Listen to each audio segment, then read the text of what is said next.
Halo adik-adik, bertemu lagi dengan Kak Auzan di sini. Pada kesempatan kali ini kita akan melakukan pembahasan tryout ke-1 untuk mata pelajaran agama Islam. Yang beberapa waktu lalu adik-adik sudah mengerjakan 25 soal pilihan ganda dan 5 soal uraian. Hari ini kita akan bahas satu persatu. Kalau gitu, jangan lupa adik-adik siapkan catatannya untuk mencatat, karena setelah ini kita akan bertemu di Jimit untuk tanya jawab mengenai hal-hal yang ingin adik tanyakan. Disiapkan catatannya dan simak pembahasannya dengan baik. Oke? Langsung aja kita mulai soal pilihan ganda. Soal yang pertama, di sini soalnya ada Ahmad suka mempererat tali silaturahmi dan persaudaraan dengan teman yang berbeda agama. Berarti Ahmad memiliki sikap ... Untuk pilihannya yang pertama ada A. Empati, B. Toleransi, C. Nepotisme, dan D. Ramah. Untuk jawabannya adalah B. Nah, bagi adik-adik yang sudah menjawab B berarti benar. Untuk yang belum menjawab B berarti masih kurang tepat. Kenapa jawabannya B? Toleransi adalah kemampuan seseorang memperlakukan orang lain yang berbeda.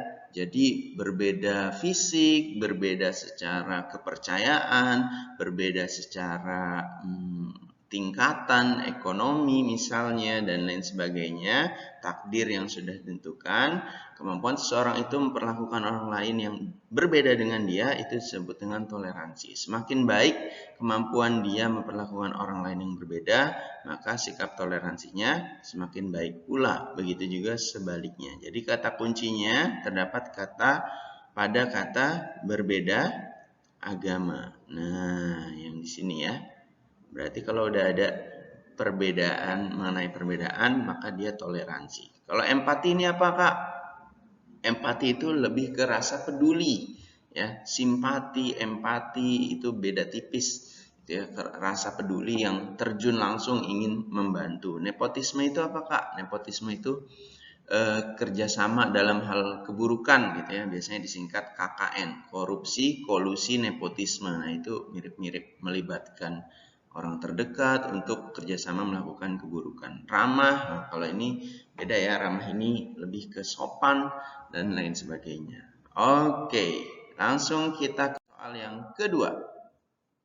Berikut ini adalah ayat yang menerangkan tentang batasan seorang muslim dalam toleransi, terdapat dalam surat. Nah, kalau ini mutlak gitu ya. Walaupun banyak nih, kalau adik-adik nemu soal kayak gini, walaupun banyak surat atau ayat di dalam Al-Quran yang menjelaskan tentang toleransi, tapi kita berfokus pada materi yang kita bahas di sekolah gitu ya. Kak, aku pernah dengar toleransi itu di surat Al-Maidah misalnya. Kok nggak ada jawabannya, Kak? Nah, kita fokus lagi. Kita bahas materinya, toleransinya, ayatnya di surat apa ya? Itu kita harus baca materinya terlebih dahulu. Berarti ini jawabannya B di surat Al-Kafirun. Nah, surat Al-Kafirun menjelaskan tentang sikap toleransi dalam beragama dengan tidak mencampuri agama satu sama lain, ya. Terdapat dalam ayat 6 tuh artinya bagimu agamamu, bagiku agamaku. Lakum dinukum waliyadin. Itu. Kalau Al-Maun ini tentang anak yatim. Kalau Al-Asr ini tentang waktu. Kalau Atin ini, kalau adik-adik masih ingat, kelas 5 ya. Ini materi kelas 5. Atin itu tentang penciptaan manusia. Jadi manusia itu adalah ciptaan yang terbaik. Kita harus bersyukur. Itu ya. Ingat-ingat, pokoknya kalau toleransi itu kita pasti pakai ayatnya yang Al-Kafirun. Oke?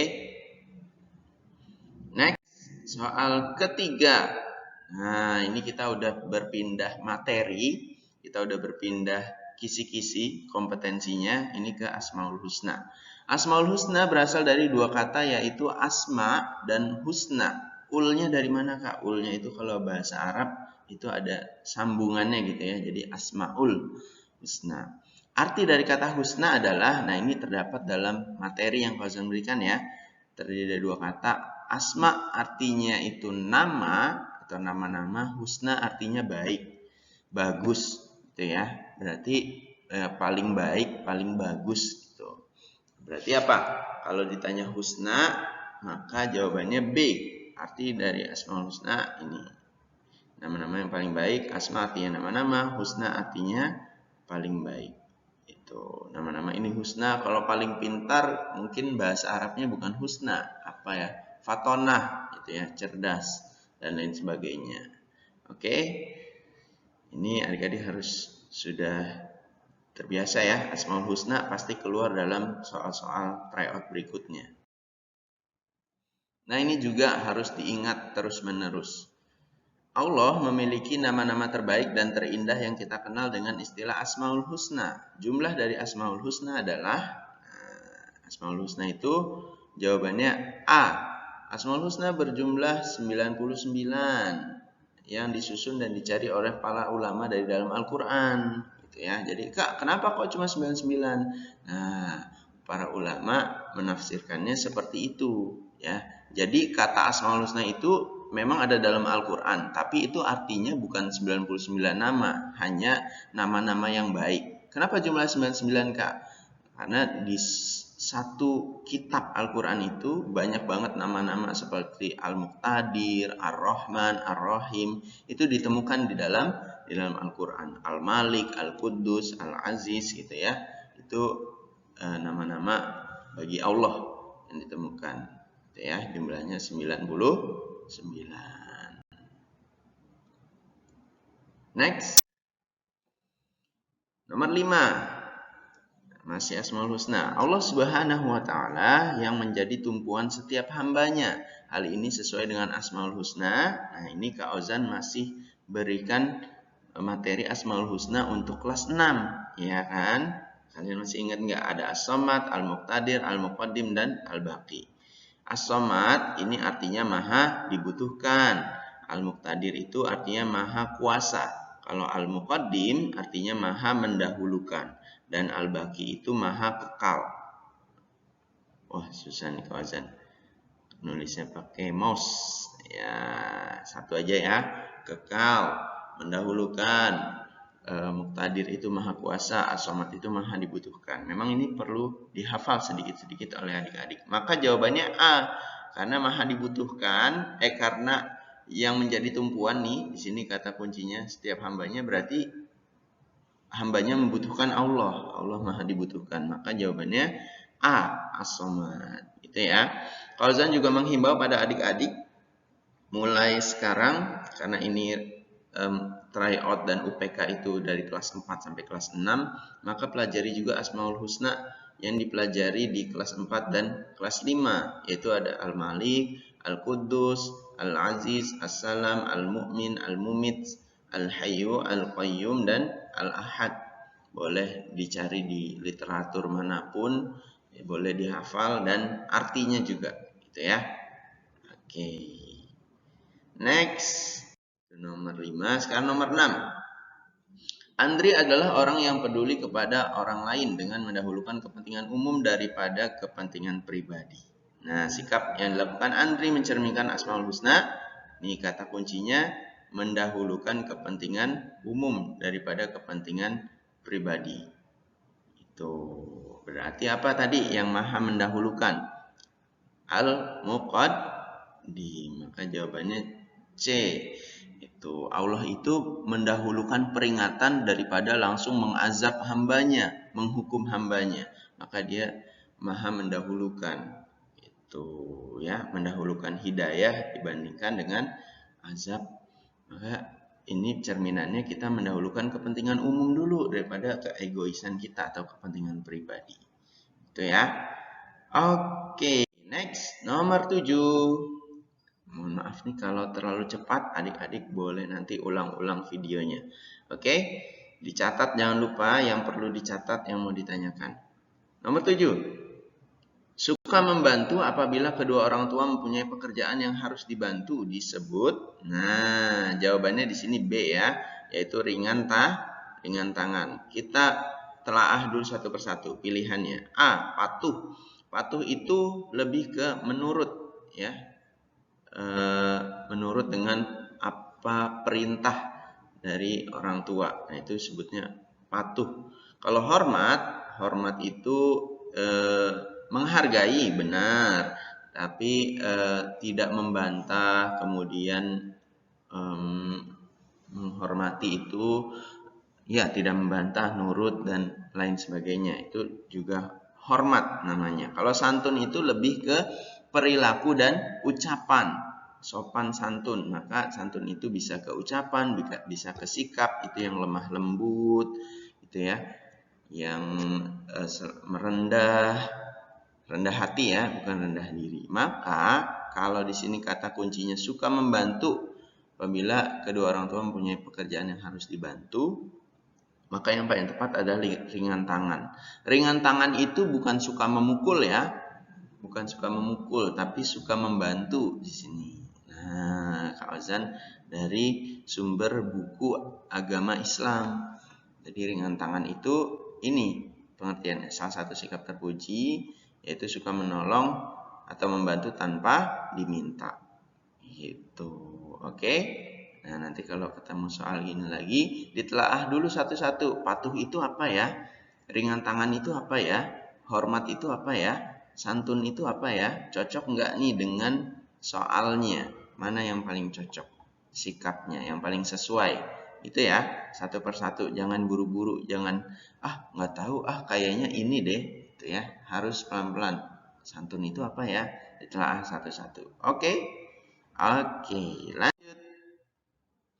Nomor 8. Berikut ini yang bukan merupakan keadaan yang terjadi akibat adanya budaya sikap jujur dalam masyarakat adalah, wah ini sudah pasti ya, Kak Ozan pilihannya ini positif, positif, positif. Yang negatif hanya ini. Berarti yang bukan itu kalian harus terbiasa dengan soal-soal negatif. Artinya menanyakan yang bukan atau yang tidak termasuk, atau di belakangnya biasanya ada kecuali. Nah, itu soal-soal negatif. Artinya yang berlawanan dengan pernyataannya. Berarti ini yang bukan keadaan yang terjadi akibat sikap jujur. Berarti cari yang sebaliknya gitu. Berarti jawabannya apa? C, kegelisahan. Biasanya kegelisahan itu timbul akibat sikap berbohong. Sebaliknya, menutupi sebuah kebohongan atau kesalahan, maka dia gelisah. Itu ya. Nomor 9. Nah, ini kalimat thayyibah nih adik-adik. Soalnya panjang banget, Kak. Iya. Kak Ozan memang ada beberapa soal yang panjang untuk melatih literasi adik-adik. Maksudnya kemampuan membaca adik-adik dan menangkap sebuah persoalan dalam sebuah paragraf, gitu ya. Sepulang sekolah, Ahmad langsung bergegas menuju rumah. Ia mengganti baju, kemudian berjalan kaki menuju rumah Rizky untuk bermain. Selesai bermain, hujan pun turun dengan sangat deras dan disertai petir. Rizky meminjamkan payung kepada Ahmad agar ia bisa segera pulang ke rumah karena hari sudah sore. Saat sedang di perjalanan menuju ke rumah, Ahmad mendengar suara petir yang sangat kencang sekali hingga membuatnya terkejut dan teriak, gitu ya. Dan langsung kabur biasanya tuh ya. Hal yang sebaiknya diucapkan oleh Ahmad ketika mendengar suara petir adalah, nah ini ya, kalau kita dengar suara petir itu kan lebih ke takut, mengerikan gitu ya. Kalau petir itu, maka kita harus telaah dulu ucapan-ucapan ini. Ada apa aja pilihannya? Nah, biasanya ini kan positif, alhamdulillah, masya Allah, itu kalau mendapat nikmat gitu ya biasanya. La ilaha illallah juga. Tapi kita harus bedakan. Misalnya adik-adik ada yang udah tahu doanya gitu ya. Kak, saya udah terbiasa baca doa kalau ada petir, Kak. Doanya itu ini. Ini yang paling singkat ya. Subhanalladzi sabbahat lahu. Artinya Maha suci Allah yang petir bertasbih kepadanya. Jadi kita mengakui gitu ya. Petir juga makhluk Allah. Nah, tapi di sini penjelasan Kak Ozan, ucapan berbeda dengan doa. Jadi sebenarnya ini soalnya adalah pakai bayangan atau imajinasi. Adik-adik itu sudah bisa sebenarnya. Kalau adik-adik, pernah nggak sih adik-adik kaget karena ada kilat tiba-tiba di jendela atau di rumah adik-adik gitu ya? langsung refleks menutup kuping. Nah, biasanya kita mengucap astagfirullahaladzim gitu ya. Maka jawabannya astagfirullah. Tapi itu hanya dengan nalar. Secara teori, ucapan berbeda dengan doa. Ucapan adalah kata yang dikeluarkan secara spontan atau mendadak sesuai dengan keadaan yang terjadi. Petir adalah sebuah tadi ya, musibah dan kekuasaan Allah. Maka kita harus memohon ampun. Ya, astagfirullah itu artinya aku mohon ampun padamu ya Allah gitu. Oke. Nah, ini doanya subhanallah, tapi nggak ada pilihannya subhanallah. Ya, maka astagfirullah sengaja Kak Ozan, karena kalau subhanallah sesuai doa melihat petir adik-adik subhanallah. Loh, nanti adik-adik yang nggak tahu doa kalau ada petir gimana Kak? Berarti nggak tahu jawabannya gitu. Maka Kak Ozan pakai hal-hal yang biasa kita ucapkan kalau ada petir gitu ya. Adik-adik yang masih keliru di sini, ini kalimat thayyibah. Nanti bisa jadi Kak Ozan ubah di TO-TO berikutnya. Kalau kita mendapat hadiah atau kita melihat pemandangan yang bagus, kita mengucapkan apa ya? Tuh, nah itu adik-adik pelajari, adik-adik hafalkan. Oke. Selanjutnya, perhatikan urutan rukun iman berikut ini. Nah, ini rukun imannya sudah Kauzan acak nih, urutan yang ini ya. Ini semua udah Kauzan acak. Nah, adik-adik harus menyusun. Nah, untuk menyelesaikan soal-soal seperti ini, pertama adik-adik harus hafal. Nah, itu pertama ya. Tapi kalau lupa-lupa dikit, adik-adik perhatikan pola pilihannya sini.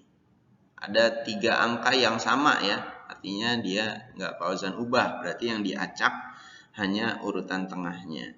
Nah, adik-adik kalau mau itu hafalkan minimal 2 pertama dan 2 terakhir. Walaupun ini cuma 6 ya, sebenarnya itu bisa dibilang sedikit kalau 6 kita hafal. Adik-adik pasti bisa menghafal rukun iman. Jadi rukun iman itu urutannya pada Allah dulu, malaikat. Nah, kuncinya malaikat. Berarti malaikat kedua. Ya, habis 1, 2. Malaikat kedua, tapi di sini ketiga. Nah, berarti saat habis 1 Allah, 3 malaikat. Nah, kalau adik-adik udah hafal 1 dan keduanya, ini udah ketemu jawabannya. Karena yang lainnya bukan malaikat nih. 2 itu apa di sini? Kitab. Nah, masa yang kedua kitab, kan yang kedua malaikat. Misalnya adik-adik sudah hafal gitu ya. Atau 4 itu Rasul. Masa habis Allah langsung Rasul gitu. Maka udah ketemu jawabannya seharusnya gitu ya. Nah, kemudian yang ketiga itu Rasul. Baru 4 berarti sini ya, Rasul. Baru kitab-kitab gitu. Nah, Kak Ozan juga sadar adik-adik ya. Mungkin adik-adik, Kak, saya lihat di Canva yang Kakak buat itu kitab itu ketiga, iman kepada kitab, baru iman kepada Rasul. Di sini Kak Ozan mohon maaf ya sebelumnya ya, mungkin Kak Ozan keliru, tapi secara segi jawaban harusnya di sini sudah D ya, karena yang lainnya itu yang keduanya sudah salah, bukan malaikat. Nanti akan Kak Ozan lebih teliti lagi, Kak Ozan sesuaikan dengan yang Kak Ozan berikan di Canva ya, karena ini berdasarkan biasanya beda-beda adik-adik. Rukun Islam juga ya, sumbernya beda, urutannya beda, tapi sedikit doang. Biasanya kalau rukun Islam itu puasa dengan zakat, duluan mana tuh urutannya. Nah, kalau ini kitab sama Rasul duluan mana. Waktu Kauzan bikin pilihan ini, Kauzan gak lihat Canva, Kauzan inget-inget doang. Wah, Rasul dulu baru kitab gitu. Nanti kedepannya Kauzan sesuaikan lagi ya. Kauzan mohon maaf kalau ada adik-adik, Kak, saya bingung nih waktu ini ngerjain soal nomor 10 karena yang saya tahu kitab dulu baru Rasul misalnya gitu. Oke. Tapi kalau udah jawabannya benar, oke, alhamdulillah bagus. Next.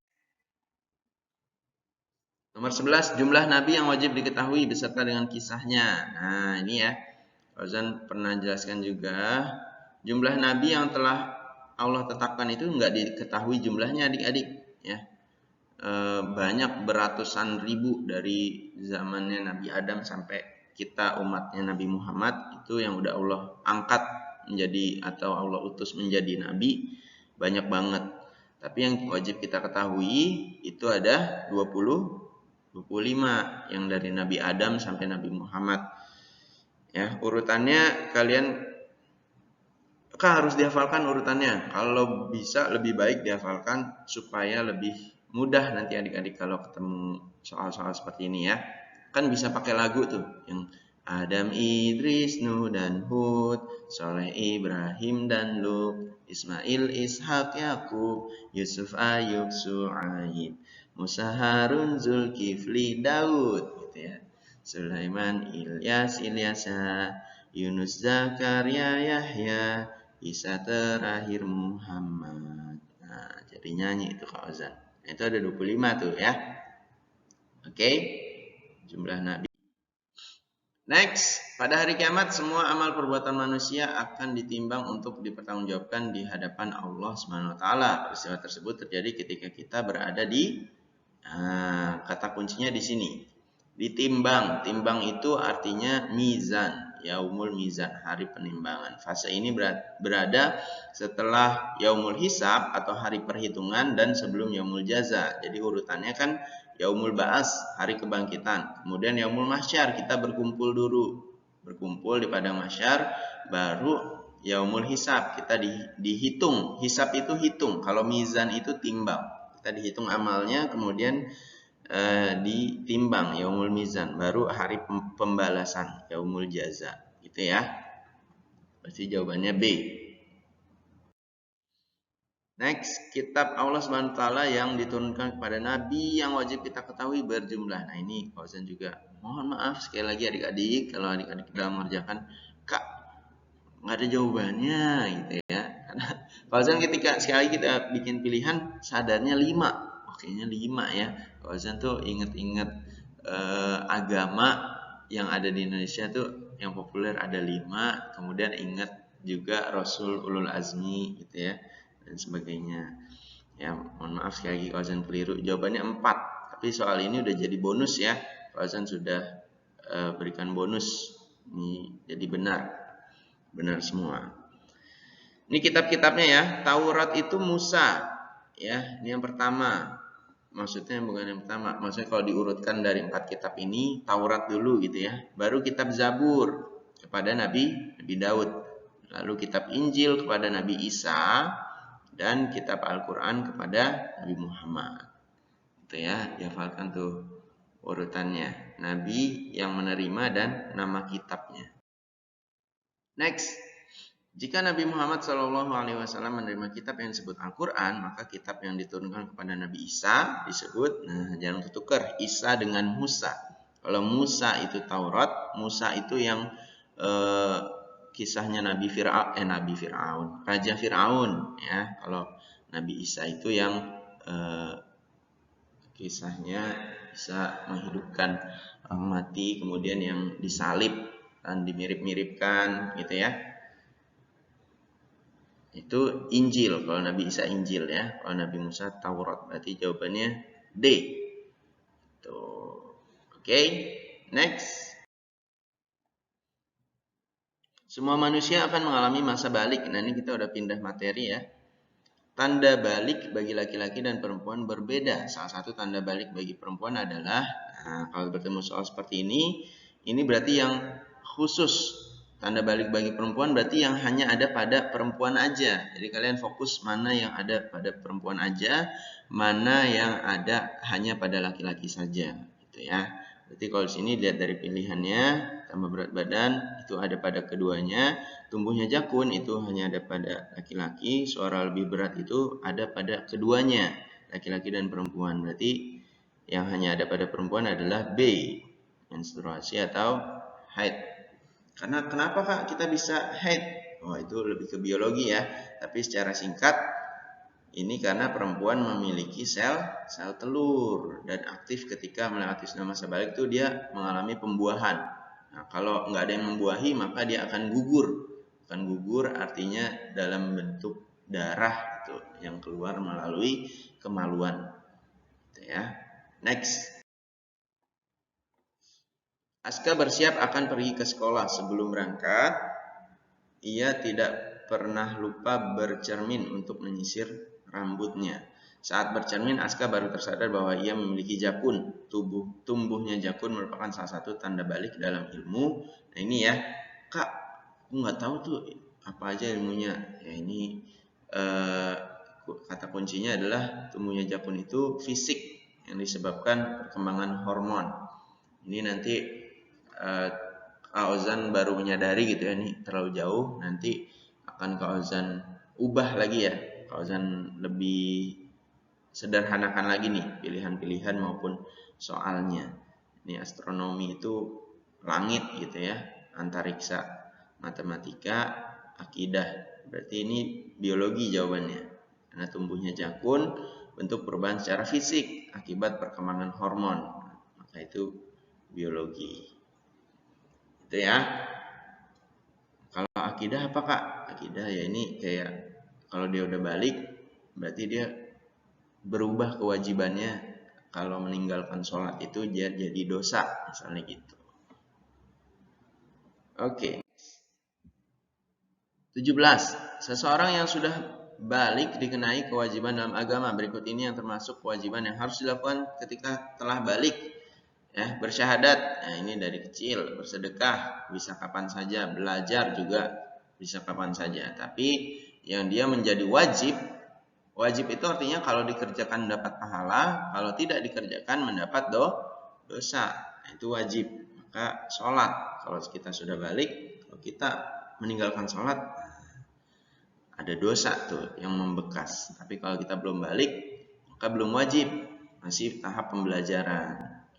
Itu makanya sebelum balik kita sudah dididik untuk sholat, karena agar ketika sudah balik kita nggak merasa berat. Oh masa harus sholat sih, wajib banget gitu ya. Makanya harus sudah dididik sebelum balik. Next, berikut ini yang bukan termasuk hal-hal yang membatalkan ibadah puasa. Nah ini udah tahu ya adik-adik ya. Adik-adik harus kalau nemu soal kayak gini minimal hafalkan beberapa hal-hal yang membatalkan puasa. Tuh. Makan sudah pasti, minum, muntah itu juga batal ya. Terus yang batal lagi itu apa? Kalau sakit, kemudian marah-marah, banyak literaturnya ya. Atau hal-hal yang berkaitan dengan nafsu, gitu ya, maksiat dan lain sebagainya itu juga batal jadi. Nah, tapi kalau buang air besar, buang air kecil itu atau buang angin itu tidak batal. Oke, jadi jawabannya D. Next, ibadah yang hanya ada saat bulan Ramadan dan tidak ada di bulan lainnya. Nah, ini ya. Awas terkecoh. Puasa itu banyak jenisnya. Kalau Zan bilangnya puasa Ramadan, nah itu baru hanya ada di bulan Ramadan. Atau puasa wajib. Puasa wajib itu kan yang di bulan Ramadan ya. Kalau di luar itu kayak puasa Syawal, puasa Muharram, puasa Senin Kamis, puasa Daud, puasa Ayyamul Bid atau tengah bulan gitu ya. Itu sunnah.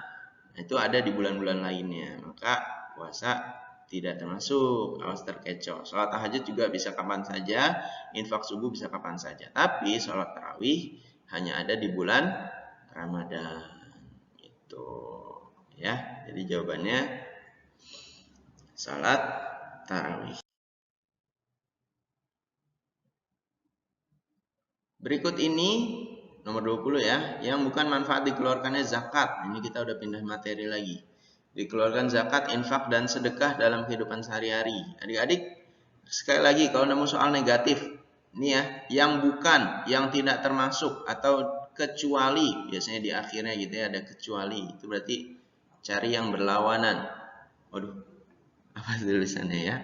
Cari yang berlawanan, baca satu-satu pilihannya. Nah, kalau orang yang kesusahan, wah, enggak. Bersihkan jiwa manusia, oh bukan. Biasakan diri mengamalkan sifat ingin dipuji, wah, masa ingin dipuji gitu. Nah, berarti ini yang negatif. Nah, sebagai rasa syukur atas nikmat yang Allah berikan, itu kan positif gitu ya. Ria, pamer. Oke?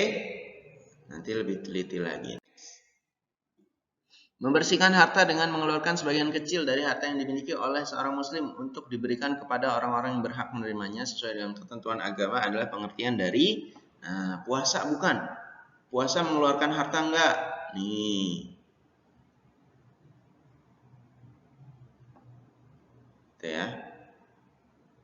Menabung bukan, tolong menolong Bukan gitu ya. Karena kepada orang yang berhak sesuai dengan ketentuan agama. Nah, kalau tolong menolong kan bisa hal-hal sederhana gitu ya. Menolong orang lain tidak harus dengan harta. Maka jawabannya infak. Tuh, infak artinya memberikan bantuan sosial. Kalau sedekah, bedanya apakah infak sama sedekah? Kalau sedekah itu bisa dalam bentuk aktivitas atau jasa, misalnya membantu. Nah, itu sedekah. Senyum, kan ada ya. Senyum itu juga sedekah. Nah, itu bisa dilakukan karena bentuk aktivitas itu sedekah. Tapi kalau infak harus dalam bentuk harta. Bisa uang, bisa rumah, bisa kendaraan, itu infak. Oke. Dalam sebuah kisah, ada sekelompok pemuda yang menolak perintah Raja Zalim untuk menyembah berhala. Sekelompok pemuda tersebut mendapat julukan, nah ini bagi adik-adik yang baru banget mengetahui, ada kisah yang masyhur, terkenal ya, di dalam agama kita, yaitu Ashabul Kahfi. Ashab itu artinya pemuda. Kahfi itu bisa diartikan sebagai gua atau kafi itu cukup artinya dia sudah tercukupkan keimanannya, hartanya oleh Allah SWT. Tapi pemuda gua itu lebih dikenalnya dengan seperti itu. Kalau Khulafaur Rasyidin itu kan khalifah, 4 khalifah itu ya setelah Nabi Muhammad. Abu Bakar, Umar, Utsman, Ali. Ashabul Rakim ini julukan juga nih pemuda apa gitu kalau jangan lupa artinya. As-Sabiqunal Awalin itu 10 sahabat yang pertama kali masuk Islam. Ya, berarti jawabannya Ashabul Kahfi. Oke. Nah, lanjut. Dalam kisahnya, sekelompok pemuda yang menolak perintah raja tersebut bersembunyi dalam gua ya. Tadi kan Ashabul Kahfi itu diingat artinya pemuda gua. Berarti dia sembunyinya di dalam gua selama beratus-ratus tahun. Allah tidurkan gitu ya. Next, Azan cepat aja.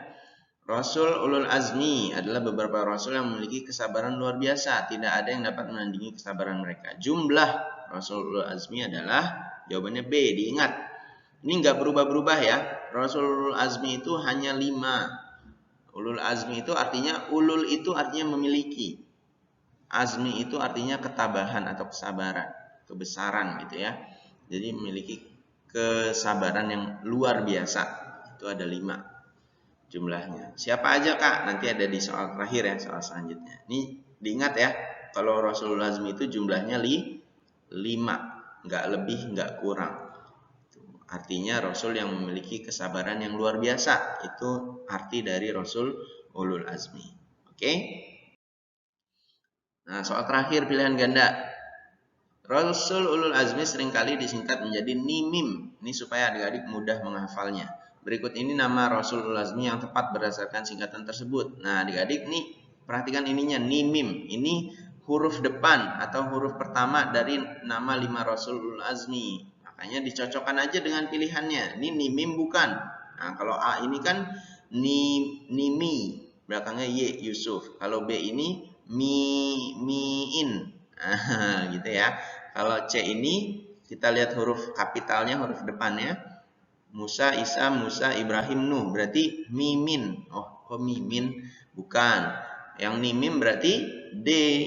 Nuh, Ibrahim, Musa, Isa, Muhammad. Nah, ini Nimim. Nabinya ini Kak. Yang 5 ini. Ya benar. Ini Rasulul Azmi ya. Nabi Nuh, Nabi Ibrahim, Nabi Musa, Nabi Isa, Nabi Muhammad. Oh, itu kisahnya kalau kalian udah tahu ya, sangat luar biasa. Bagaimana Nabi Nuh, Ibrahim, Musa, Isa, dan Nabi Muhammad. Maka dijuluki Rasul Ulul Azmi. Next. Kita uraian. Nah, ini. Azan uraian itu sederhana-sederhana aja. Sebutkan 5 surat. Nah, ini bebas boleh apa aja. Jumlah surat dalam Al-Quran kan ada 114. Nah, banyak banget. 114. Adik-adik cuma sebutkan 5 bebas yang adik-adik ketahui. Ya. Jadi mulai sekarang dihafalkan tuh 5 surat beserta artinya. Bisa jadi nanti di tryout selanjutnya, tryout ketiga atau bahkan di UPK-nya nanti di akhir tahun gitu ya, akhir tahun pelajaran, Fauzan tanyanya beserta arti suratnya. Nomor 2. Tuliskan 3 nama malaikat beserta tugasnya yang kamu ketahui. Malaikat yang wajib kita ketahui kan ada 10 ya beserta tugasnya. Ini dihafal nih. Jibril apa? Jibril, Mikail, Israfil, Israil, Munkar, Nakir, Raqib, Atid, Malik, Ridwan. Nah, bebas adik-adik hanya sebutkan 3. Yang mana aja. Oke? Beserta tugasnya. Ini perlu dihafal sih. Adik-adik semangat belajarnya, semangat menghafal.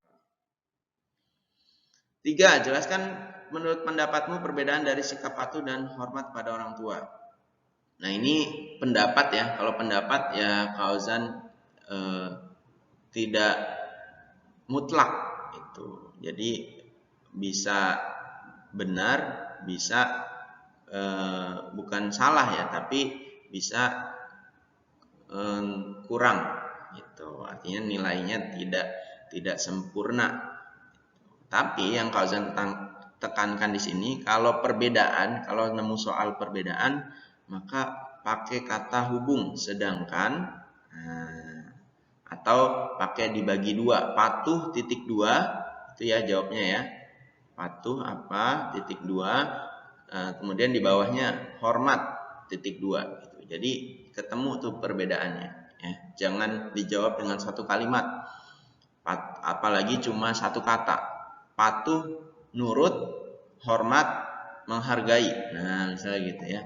Jadi jawabnya tuh lebih supaya Fauzan menilainya adik-adik dengan maksimal juga, sempurna. Kalau jawabannya hanya satu kata seperti itu, Fauzan kasih nilainya 8 misalnya, dari 10 gitu ya. Karena singkat, tidak menyeluruh pendapatnya. Kan Fauzan tanya pendapat. Itu, oke? Biasakan seperti itu ya. Oke. Nah, ini jawabannya apa, Kak? Oh iya, lupa Fauzan. Patuh artinya melaksanakan atau menurut perintah atau nasihat orang tua, gitu ya. Sedangkan hormat artinya menghargai. Nah, ini benar. Dan tidak membantah, itu juga benar. Menghargai, menghormati, yaitu hormat gitu ya. Perkataan orang tua. Tidak melawan, itu hormat. Bentuk dari sikap hormat juga bisa jadi nanti patuh, kita nurut ya, karena kita menghormati orang tua kita. Itu ya. 4. Sebutkan 3 kewajiban agama yang harus dilakukan bagi orang yang telah balik. Nah, ini kalau kita udah balik, udah menstruasi bagi yang perempuan dan udah mimpi basah bagi yang laki-laki, maka kewajiban dalam agama ini 4 ini jadi wajib nih. Kalau ditinggalkan dosa. Sholat fardu artinya sholat 5 waktu, sholat wajib. Puasa Ramadan, puasa wajib ya, puasa Ramadan, menutup aurat dan menuntut ilmu. Gitu ya, 4 ini. Banyak lagi yang lainnya di sumber-sumber lainnya, tapi yang ada di sumber Fauzan di dalam buku agama Islam itu hanya 4 ini nih adik-adiknya. Jadi adik-adik ingat-ingat. Kalau kemarin tuh Fauzan Malaysia ada yang jawabnya apa ya? Sedekah, zakat dan lain-lain gitu ya. Itu sebelum balik pun kita bukan sudah wajib ya, tapi konteksnya kan di sini hal yang jadi wajib ketika kita sudah balik gitu. Jadi itu tidak termasuk, yang termasuk ini nih perubahan-perubahan kewajiban ketika kita sudah balik. Oke?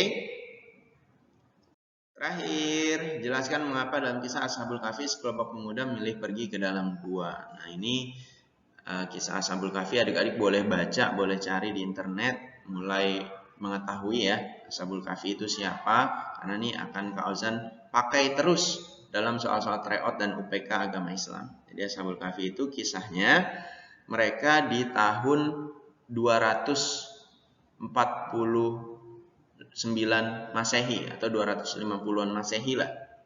Itu berarti terjadi sebelum Nabi Muhammad lahir atau Nabi Muhammad menjadi Rasul. Nabi Muhammad itu lahir tahun 570 Masehi atau tahun gajah tuh, ya kan? Berarti ini terjadi Ashabul Kahfi di tahun 250-an. Berarti sebelum masa-masa Nabi Muhammad gitu ya. Jadi dulu tuh ini kejadiannya di sekarang itu negaranya Yordania. Yordania ya, sekarangnya nih saat ini. Itu ada raja namanya Dekianus. Kalau tidak salah, dia zalim tuh. Dia menumpas siapa saja yang tidak mau menuruti perintah dia, termasuk menyembah berhala. Nah, ada 7 pemuda itu yang mempertahankan keimanannya. Mereka berdoa hingga dikasih hidayah, diteguhkan hatinya sama Allah. Mereka memutuskan pergi ke gua demi menghindari kemaksiatan-kemaksiatan yang ada. Itu Allah tidurkan selama 309 tahun kalau dalam Al-Quran. Tapi mereka merasa ketika bangun, berapa lama kita tidur? 1 hari atau setengah hari saja. Mereka ngiranya kayak gitu. Ya, kisah singkatnya kayak gitulah. Intinya itu kisah keteguhan keimanan seorang pemuda. Oke?